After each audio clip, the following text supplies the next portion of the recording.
భద్రాచలం ఆలయ ప్రాంగణమంతా రామనామస్మరణతో మార్మోగింది. మంత్రి కొండా సురేఖ, సిఎస్ శాంతికుమారి ఆలయం వద్దకు చేరుకుని ఏర్పాట్లను పరిశీలించారు. ఈ సందర్భంగా కొండా సురేఖ దూరదర్శన్తో మాట్లాడుతూ భక్తులకు అన్ని రకాల సౌకర్యాలు కల్పిస్తున్నామని తెలిపారు. యాదగిరిగుట్ట మాదిరిగా భద్రాచలం ఆలయాన్ని అభివృద్ధి చేయాలన్నది ముఖ్యమంత్రి సంకల్పమని తెలియజేశారు. అన్ని చుట్టూతాల ప్రదక్షిణం చేస్తూ వస్తారు అమ్మవారు. అందరికీ ఆవిడ యొక్క అనుగ్రహం కలుగుతుంది. ఆవిడ యొక్క కటాక్షములు మనందరి మీద పడాలి అని అర్చక స్వాములు చక్కగా అమ్మవారిని అలా ప్రదక్షిణం చేస్తూ ఉన్నారు. ఆ అమ్మవారి యొక్క అనుగ్రహం ఉంటే మనం సాధించలేనిది లేదు కనుక అలాంటి సీతమ్మను నా తల్లి అని మనం అనుకున్నప్పుడు ఆమె ఏంటో మనకు భక్తి.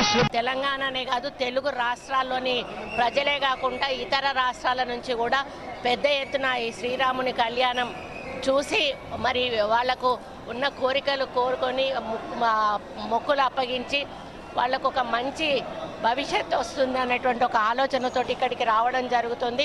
ప్రతిసారి కూడా చాలా ప్రతిష్టాత్మకంగా తెలంగాణ గవర్నమెంట్ మరి తెలంగాణ వచ్చిన తర్వాత కూడా మేము ఎక్కడా కూడా తగ్గకుండా భక్తులకు అన్ని రకాల సౌకర్యాలు ఏర్పాటు చేస్తూ స్వామివారిని కూడా అంగరంగ వైభవంగా వారి యొక్క కళ్యాణాన్ని జరిపిస్తూ ఉన్నాము.